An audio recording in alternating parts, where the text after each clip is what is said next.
তিনি এই রাজ্যের বামপন্থীদের মধ্যে যাদেরকে অনেকেই শ্রদ্ধা করেন তাদের মধ্যে অন্যতম প্রাক্তন মন্ত্রী প্রয়াত ক্ষিতি গোস্বামীর উনি সুকন্যা, আমাদের বোন কস্তুরী গোস্বামী মহোদয়া।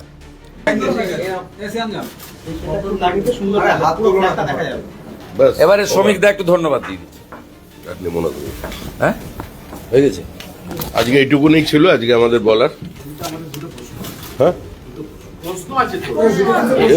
কোনো স্বাভাবিক, এটা প্রেস কনফারেন্স নয়, এই সংক্রান্ত কোনো প্রশ্ন থাকলে এটাই ছিল, সেটাই যোগদান।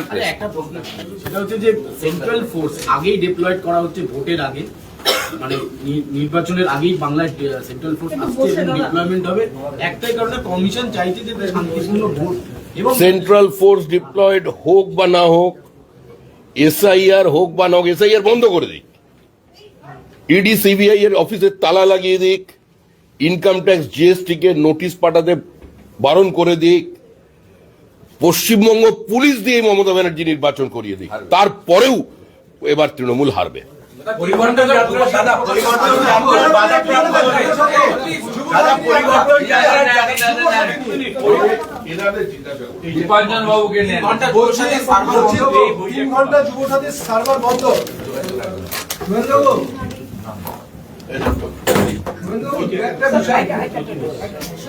একটা বই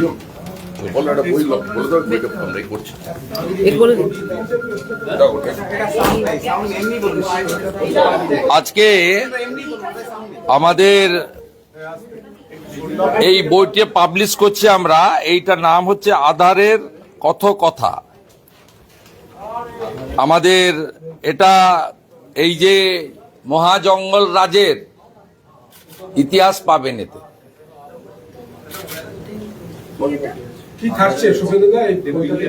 পড়ে নেবেন।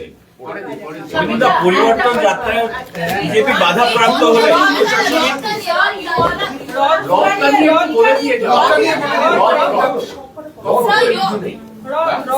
ঠিক সময় ওটা আলাদা যুব সাথে নিয়ে একটা রিয়াকশন পাবো না, বলছি তাহলে আমরা তো সবাই যুব সাথী,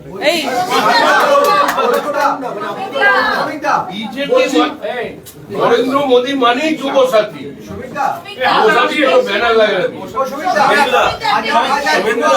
পরিবর্তন যাত্রায় বাধাপ্রাপ্ত আমি জেলাতে যাব, জেলাতে হাজার শিক্ষিত যুবক যারা যুব সাথীতে লাইন দিয়ে রয়েছে, পাস এই ধরনের যুবকরা চাকরি না পেয়ে আজকে যুব সাথীতে লাইন দিয়েছে।